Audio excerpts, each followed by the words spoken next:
Hi, and welcome to Adam Talks, as per usual, with me, Adam Carruthers. Now, we are building up for UEFA Euro 2020. We have individual episodes focused on each group ahead of the tournament starting.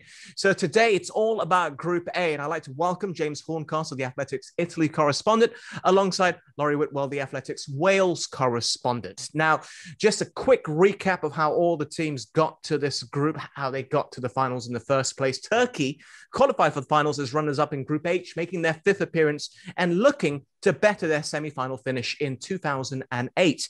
Italy topped Group J to earn a berth and are set to be appearing for the 10th time. It's a competition they won way back in 1968. Wales finished second in Group E to get their spot and are making their second appearance ever, having reached the semis in 2016. And finally, we have Switzerland, winners of Group D, making their fifth appearance, with their best finish being a round of 16 exit in 2016. Now, all the matches will be played either in Rome or in Baku. So let's start with Italy, your specialty here, James. How has Roberto Mancini steadied the ship after recent failures? They didn't exit the group stage of the World Cup in 2010 and 2014, having won it in 2006. They didn't qualify in 2018 for the World Cup. They were runner-ups for the Euros in 2012, and they could only reach the quarterfinals in 2016. What is different for 2021? Well, look, I mean, when they were world champions in 2006, I think they experienced the curse that all world champions has, which is to go out in the group stages of the next tournament, because ultimately the coaches always seem to back the old guard, the players who won them the championship, 4 years before. People forget Italy got to the final of Euro 2012. It wasn't much of a final in the end because Spain absolutely wiped the floor with them, but they exceeded expectation there. So there was more expectation going into the 2014 World Cup, which again, they went out in the group stages, quite a tight group really, with England, Uruguay and Costa Rica, who were kind of the revelation of that tournament. And then 2016, again, Conte with probably the worst generation of Italy players going to a major tournament for a long, long time. I think you go back to, the 50s.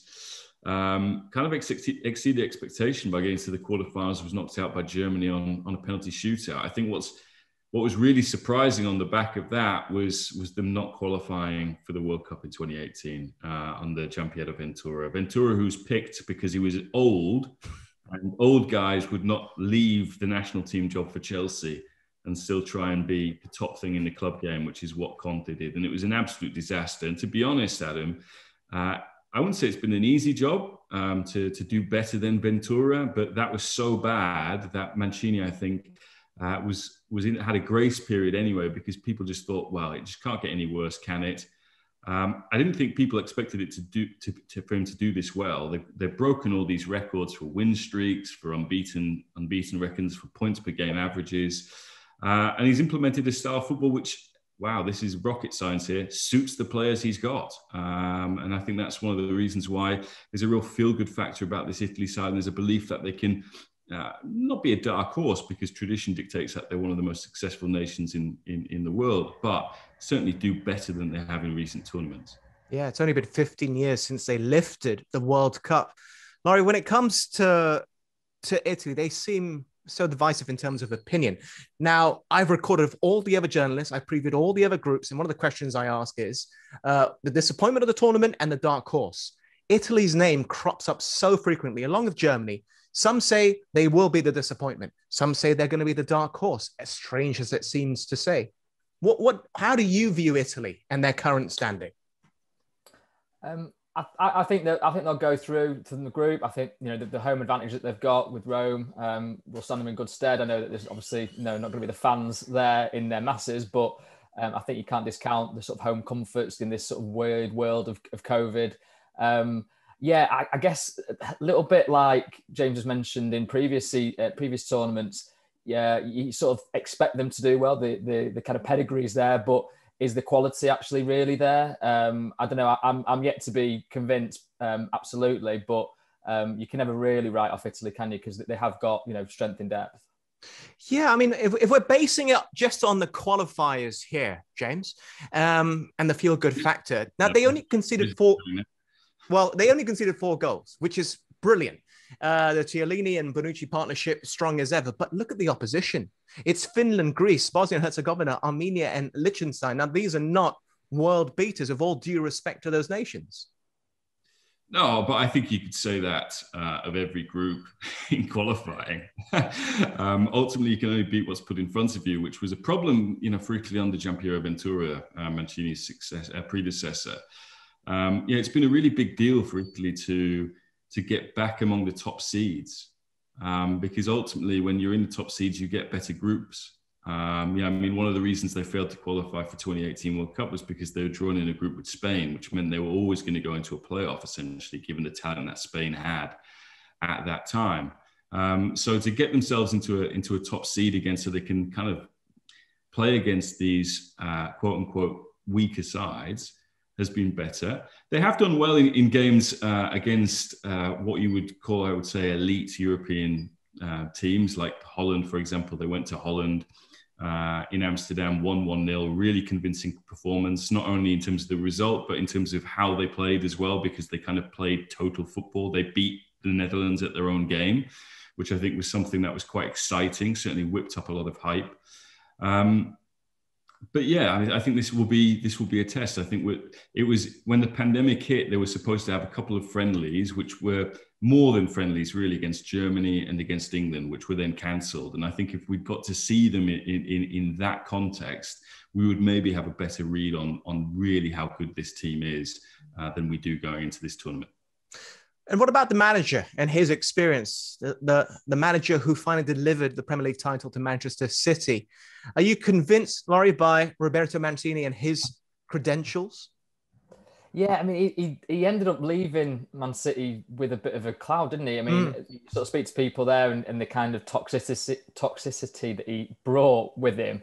I suppose, maybe it's an Italian style. You look at Conte, burn fast and burn hard, and various other managers. But people didn't, he's not got a job in the Premier League since then. He won the title with Man City. You'd think that, there's the guy to bring the title to the club after such a long way. You have people clamoring over themselves to get him in there. But clearly his methods do antagonise. We've seen the clips of that, him and Mario Balotelli, coming to blows almost.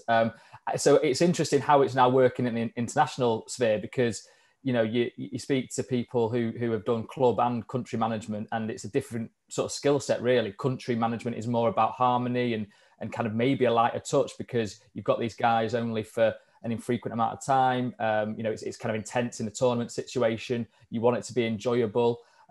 We've done a piece for The Athletic where we're talking about Euro 2016 and Wales, and Chris Coleman's style of management was very much like that. Enjoy it. So I'm interested to know how Mancini kind of coaches his players for Italy. Is it purely the kind of tactical side that he brings? Does he just need to give them a bit of a G up for the tournament, kind of get them going in that kind of way? I don't know. I guess maybe that's a question for James, but I like him as a guy. He seems very interesting. He's a combustible character, and I think you enjoy those kind of characters in football. I remember the touchline spats that had with Sir Alex Ferguson during that season, and they were great to watch, as a sort of pundit on the sidelines. So hopefully there's a bit of that at Euro 2020 as well. James, ball's in your court here. Some questions posed by Laurie. Yeah. Yeah, no, I think Laurie's exactly right. It's a completely different job. And I think he's a different person as well. Going back a decade or so now to City. I mean, but it's long, isn't it? That, yeah, wow. I would say he's mellowed a little bit. And certainly, I think what the national team needed after Ventura was a bit of fun, to enjoy yourself going to those international breaks. And certainly, he brought. I mean, I remember at United, after, was it when they changed Moyes, it was getting your chips and getting your ketchup back, stuff like that. I mean, Mancini is very much diet focused, but we've seen other equivalents of that there for the national team. And certainly how they announced the squad before the tournament. I mean, that was all about just kind of creating this shiny, happy Azzurri kind of mentality there, where it's like, actually, let's enjoy it. Let's try and bring the people with us. Let's not kind of have what is a typical kind of build up to a tournament, which for Italy is being cloistered away. It's very monastic. You're just kind of constantly waiting for the games. I mean, England experienced this at the 2010 World Cup in South Africa. in Rustenburg, where that was, you're miles away from anywhere. You only think about football. It kind of builds your anxiety. Mancini's tried to completely break with that and ensure that the players really enjoy it. And as Laurie says, they'll be playing in Rome for the entire group stage. And I think they want to recreate the atmosphere that they had Italia 90. So I think that's why you've seen this approach, which has been very much focused on just enjoy it. Just enjoy it now. Yeah, the unveiling was more like Eurovision or Pop Idol or something like the grand. Yeah, well, you could call it that as well. What about the selection? What about, since we're on this topic, there's no Moise Kean who's done pretty well at PSG throughout the course of the season. Sassuolo's Raspadori, who's never been capped. He's 21 years old. He has been called up. He's got some company there. Locatelli, his club teammate, who himself is not particularly experienced at international level, will be alongside him. What did you make of it, James? Yeah, I mean, it's actually a good jump-off point, really, to talk about Locatelli and Raspadori, as well as Domenico Berardi, because they will come from Sassuolo. You know, I mean, it's kind of incredible that the national team would be taking so many players from a club that, 8, 9, 10 years ago had never been in Serie A before and has really kind of established itself. I suppose, you know, the focus has been on Moise Kean. You know, Kean was one of the early winners of Mancini becoming coach. I mean, a trend of Mancini's, not just time as a national team manager, but as a manager himself, has always been to give talent a chance very early. You know, that was his story as a player. You know, he made his debut in Serie A when he was 16, famously gave Balotelli his debut at Inter, brought him to Manchester City. He's been doing it with the national team really since it started, basically promoting guys who haven't even played minutes for their clubs, but on the basis of them doing well in tournaments for the under-21s, has drafted them in. So in some respects, it's not entirely surprising that he's brought in Giacomo Raspadori when Raspadori hasn't played a single minute of senior international football. But he gives something very different to what they've got up front already. And I think that's one of the stories, or will be one of the stories of Italy at this Euros, is that, you know, they've got a couple of strikers in Immobile and Belotti. Immobile in particular, European Golden Shoe winner, scores 20 goals almost every season in Serie A, but, you know, has played at Borussia Dortmund, has played at Sevilla, has done it in the Champions League of late, 5 goals in 5 games. But there's a feeling that on the international stage, he isn't as good as he has been in Serie A. So if that manifests itself in the group stages of the tournament, you know, I mean, at least Mancini will have the option to go with Raspadori, who's already been sort of compared with Toto Schillaci in 1990, who again was someone who no one expected to play and ended up being one of the revelations of the tournament. So that's very much a nod to Italy lore, if you like. Yeah, and just to follow up on that, they had 19 different goal scorers during qualifying. A bit like Manchester City, they don't have one outright goal scorer, they have multiple goal scorers. Final quick comment here. All right, are you a believer in club form affecting players as they head into a major tournament? Of course, there's Jorginho, who just had a fantastic season of Chelsea, so he's going to be very positive. There are Inter Milan players.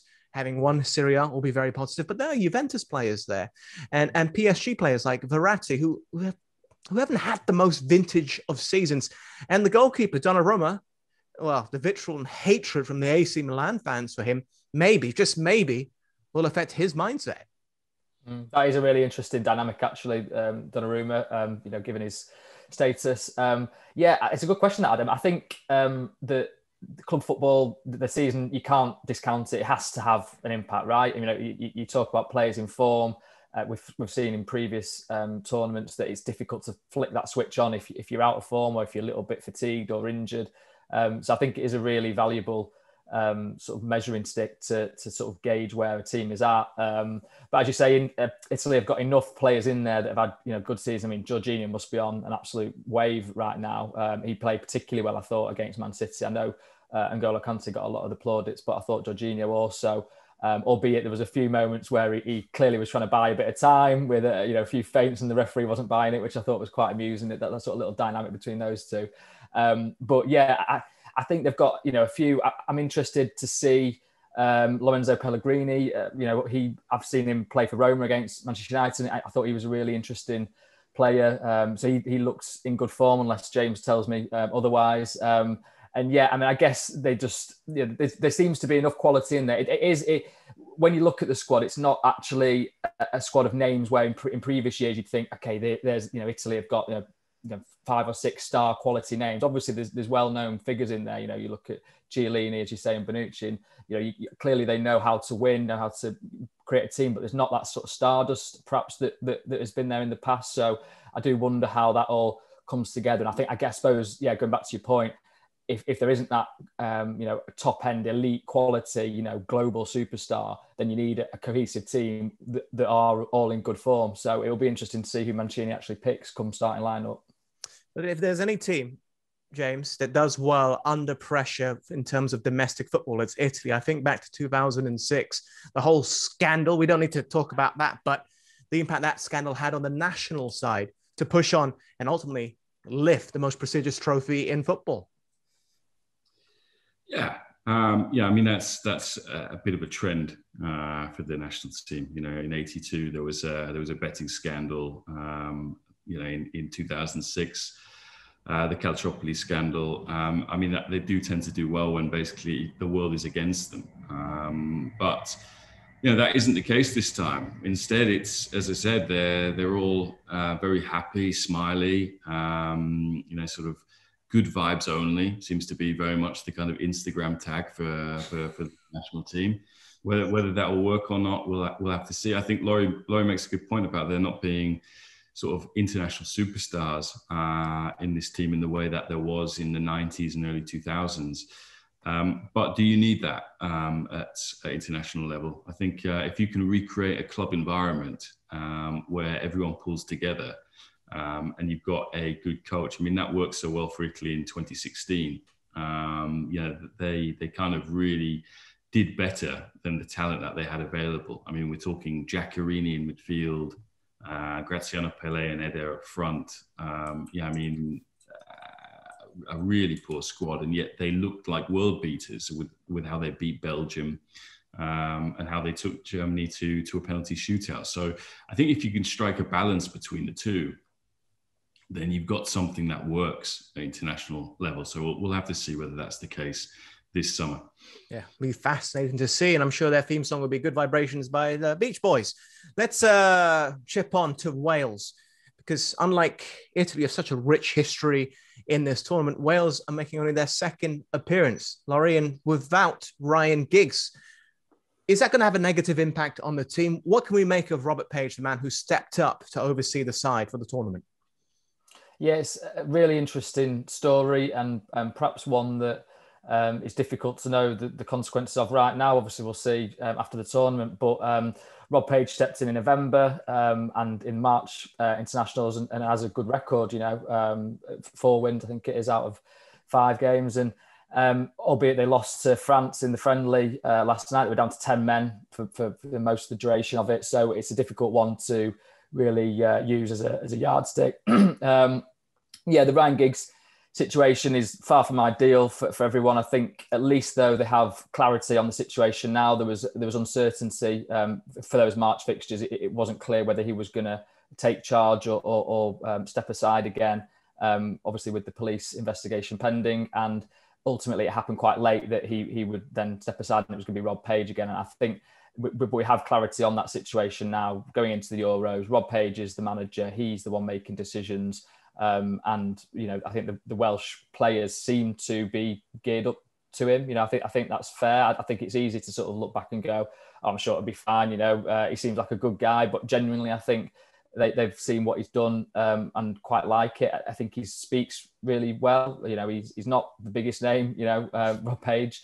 I don't think he'd be known really much outside of Wales, but in a weird way, that kind of works for them because you've got people like Gareth Bale who have been there before, know what it's all about, leader both on the pitch and also, away from the team, in a team hotel or in press conferences. He can take that mantle of being the guy to go to. They've got other experienced players in there with Aaron Ramsey being back from injury and Joe Allen as well. I think it's really important that those guys are there. But I've been quite impressed with Rob Page in the way that he's handled it. Obviously, a very difficult situation. He's not shirked any questions on it, but equally he's not gone into detail. He doesn't need to. He kind of puts it where it is and sort of sets it to a side and then he moves on. But he's an intelligent guy. He seems like he's got a light touch around the place. And yeah, that's sort of going back to how it was with Chris Coleman. Again, I think that does hold a good blueprint for what Wales can achieve if you've got a manager who can have a laugh and a joke with his players. I think that it's not a bad situation to go into, and it seems like Rob Page has got that. Yeah. What about Aaron Ramsey, James? You probably keep a closer eye on Juventus and Serie A more than most people that I know. How has he adapted to the Italian league? Because the reports coming out, which I read anyway, it doesn't seem like they're entirely happy with him.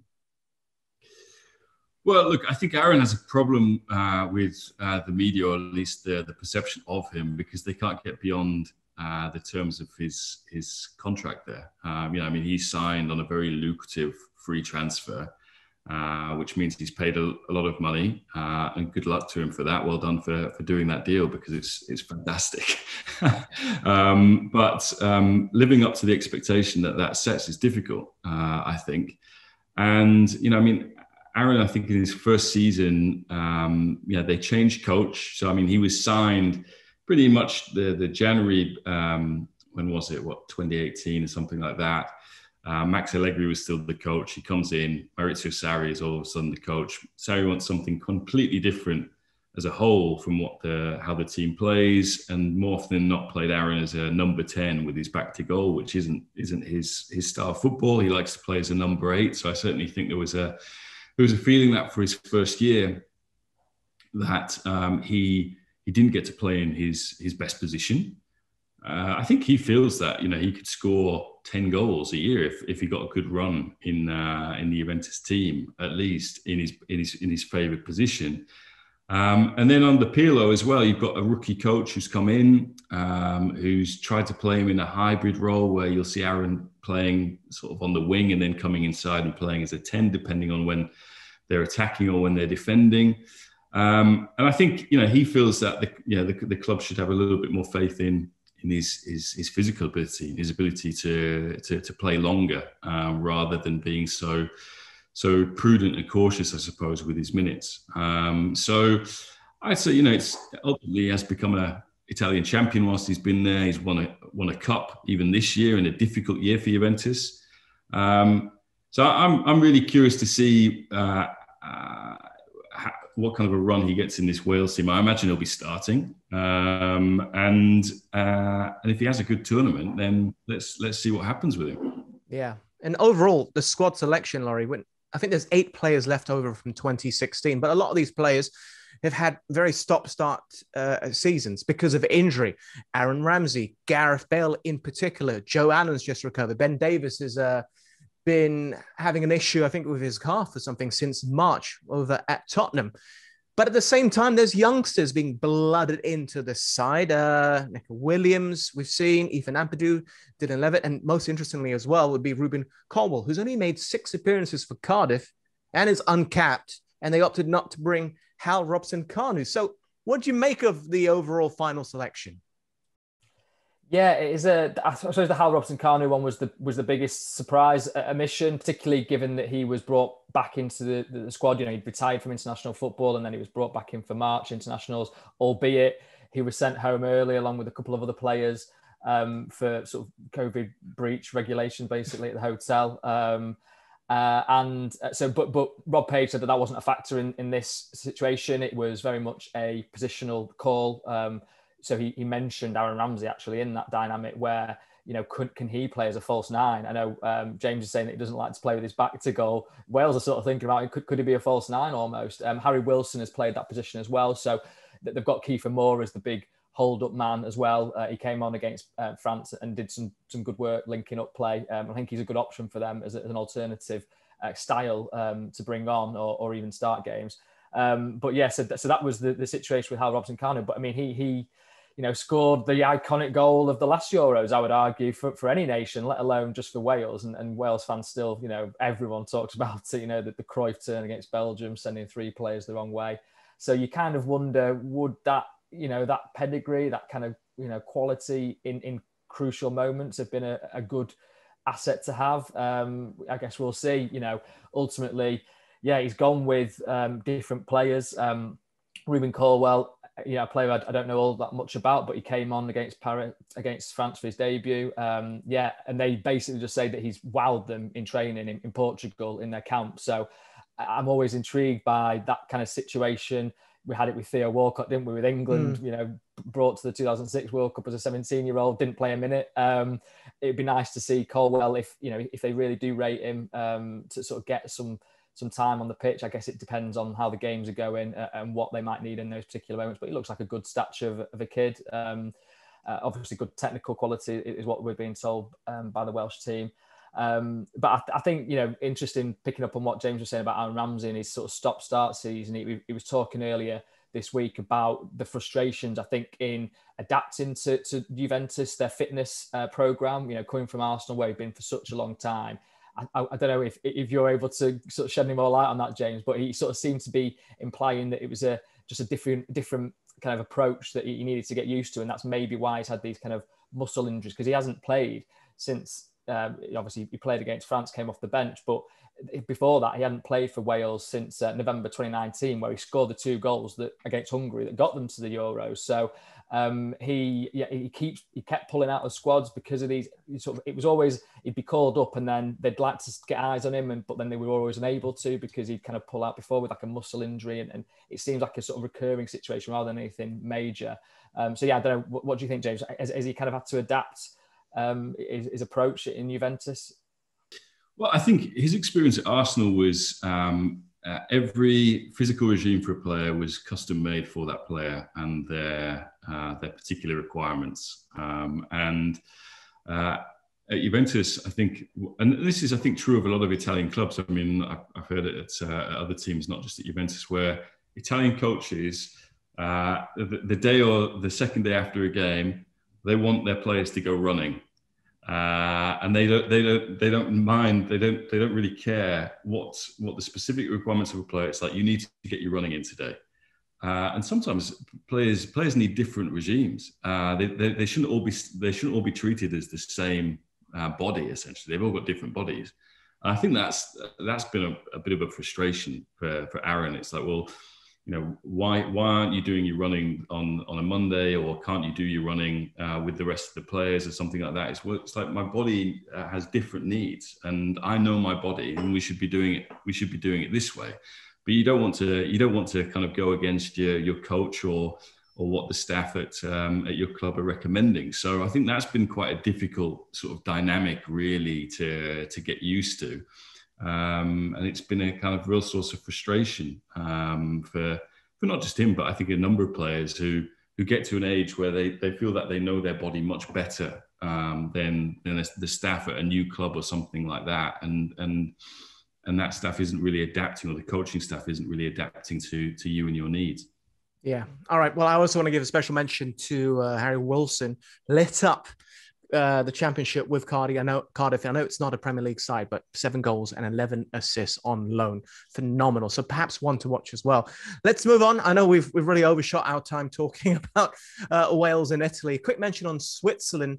I was thinking about this and I was reflecting back on Xhaka and his form and his mental state last year as compared to this year. It probably suits him, Laurie, that it's happening in 2021 as opposed to 2020. Yeah, I mean, he's always been a subject of kind of quite fierce scrutiny, hasn't he? With Arsenal, the captain's armband situation, and how the questions about whether he was an appropriate leader for them, have obviously swirled around, and I suppose the pause has given him a little bit of room to breathe on that front. I guess it's not been a vintage season for Arsenal for him again, but you always think with Switzerland, they know what they're doing when they get to this stage, and Xhaka obviously is a key player in all that. They've had some really good results at major tournaments. They seem very savvy. So I don't know. I sort of really like them. I think it's a really interesting group for very different reasons.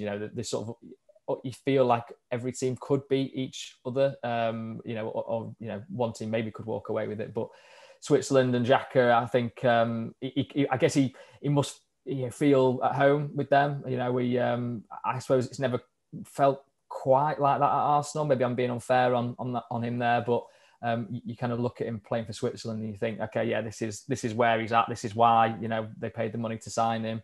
I feel like he's shown his true self for them. And I guess, you know, a major tournament is no better place to do so.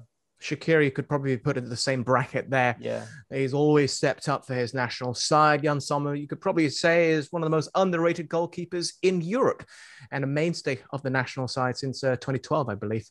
Turkey round up the group, James. Burak Yilmaz has had a fairy tale story this year with Lille winning the title there, coming on a free, and at his age, 35, turning 36 at the end of July. Do you reckon his form's going to carry on into the tournament? Is he the main man for the national side? I don't see why not. I think Turkey have the ability to really upset the apple cart in this group. I mean, Yilmaz has had an incredible season. You know, for a club in France, I know it's happened 3 times since the Qataris have owned PSG with Monaco, Montpellier, and now Lille, but for them to actually beat them and win the league is astonishing. And 3 Turkish players were involved in that Lille achievement. It's not just Yilmaz, it's Yazici, it's Zelik as well. They've got some good talent. I think there's a good generation coming through there. I mean, even at the back, you look at, you know, Leicester centre back there. You've got Meri Demiral at Juventus. You've got Cengiz Under as well, who's you know, maybe not built on some of the good form that he showed when he first joined Leicester on loan, but is a very dynamic player. And they've got Çalhanoğlu, who, you know, his contracts will come to an end at AC Milan at the end of June, a little bit like Donnarumma's, holding out for a big wage increase. Why is he doing that? It's because he's had a very good 18 months. And, you know, I think from set pieces and also as just a playmaker between the lines, he's been very good. So, you know, I think they've got lots of ways to hurt teams. So yeah, I wouldn't be taking Turkey lightly at all. Yeah, and they only conceded 3 goals in the qualifiers, just slightly better than Italy. Like you mentioned, Soyuncu in the squad, Ozan Kabak for those who are fans of Liverpool as well, among the options to play. Okay, gentlemen, who's going to be making it out of the group? Let's go with Laurie first. I've got to say Wales, haven't I? I'm covering them. I'm going out to Baku, hopefully, you know, pending all tests. So I feel like they've got a good crop. You know, you touched on Bale before, Adam, and I think he, you know, this is his moment to shine. You know, he has had sort of issues playing this season. We asked him why he'd come into this form end of the season. He's like, well, I'm being picked now. You know, I knew that I would score these kind of goals if I was being picked. So, you know, you wonder the Jose Mourinho, Daniel Levy sort of situation there, who was bringing him in. But he's finished the season in great form. And I feel like with Aaron Ramsey being back, you know, if he can get to somewhere level that he was at the Euro 2016, he was phenomenal, you know, particularly in that Belgium game, the distance that he covered. So you've got guys there that know what they're doing, a younger crop. So I'm gonna go with Wales to get through. I think you've also got to go with Italy, the home advantage. And are we allowed 3 getting through? Can we say Turkey as well? Yes. Based on the ranking, 3 can go through. Correct. Yes. So am I hedging my bets there massively to picking 75%? James, yourself? I'm good. I mean, it's slightly different from Laurie, but yeah, I would say Italy, Turkey, and Switzerland. Just because I just think Switzerland are a pretty tricky team to beat. I think they'll be really hard to beat the Swiss. So those are my 3. All right. Well, we have 3 minutes left, so we're going to get some quick fire answers for the tournament in general. Starting with the dark horses. Laurie, who's it going to be? Oh, come off guard there. Well, see, Turkey do really appeal to me as a dark. When you mention the players that they've got, obviously they went and beat the Netherlands in the World Cup qualifiers, beat Norway in the World Cup qualifiers. So, but again, they can be erratic. I think, you know, 3-3 against Latvia. You know, they've lost sort of games against teams that you kind of think actually they shouldn't be losing them. But I quite like, you know, they've got a lot of quality, it feels like, amongst the team. I'm trying to think in other groups who else is a dark horse. Has anybody else mentioned any good dark horses? Can I sort of latch on to England? England, yes. No, well, that's my dark horse. Right. Well, they didn't look great against Austria, did they? To be fair, so maybe they are now in the bracket of dark horse. Yeah, very true. And also, when it comes to beating or facing the Netherlands, depends how you view the Netherlands, their pedigree and their history, or their current recent tournament form. James, dark horse for you? Well, I'm curious about Poland, I suppose. I think, you know, I mean, they've got Robert Lewandowski. Okay, we haven't really seen him able to sort of translate his form for Bayern because he maybe doesn't have quite the same supporting cast behind him. But there's some good players in that Poland side. Zielinski's had a very good tournament at Napoli. I know a lot of people, international audience, still judge Szczesny by his performances and his hijinks at Arsenal, but in Serie A, I mean, he's been very good. I mean, Juventus don't choose him to be Gigi Buffon's successor without thinking he's a good goalkeeper.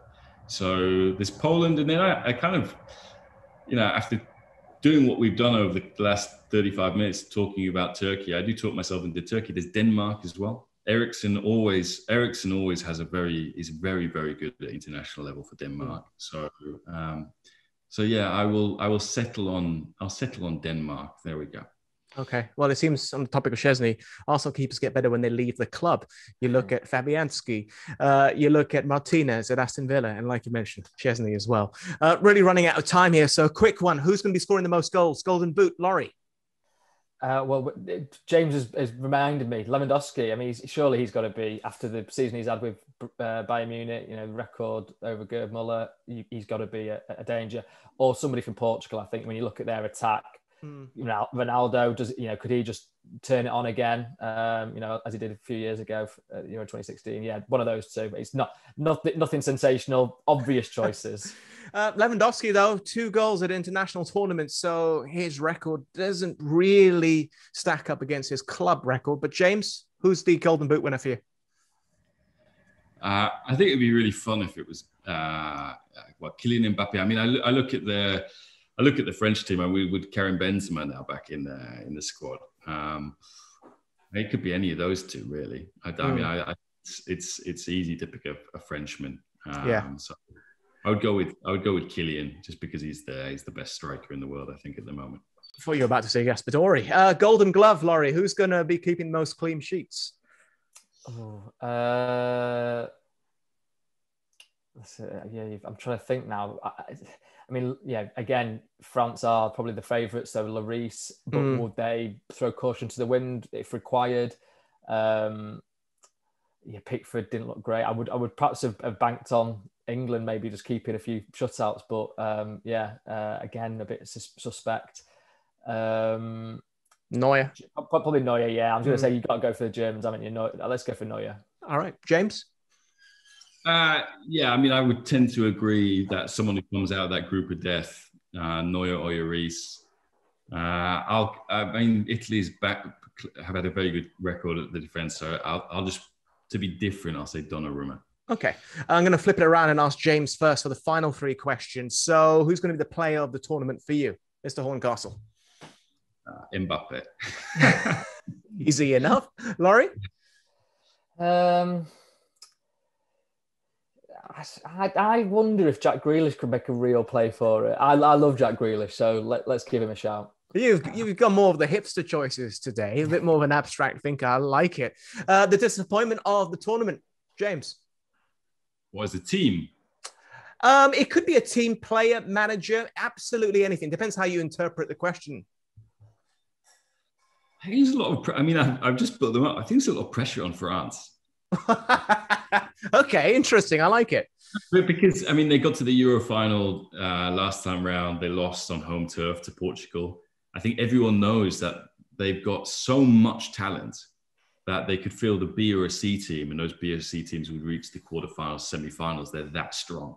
Yeah. So it feels to me like an overwhelming favourite. So anything less than winning the trophy, disappointment for me. Laurie, quick one from you. Maybe Belgium, just because there's always expectations and never quite seems to do it. Final question. We have 1 minute to wrap. Who's going to be the winners of the tournament, James? France for you. Laurie? Yeah, you got to go France, haven't you? Yeah, hard to see.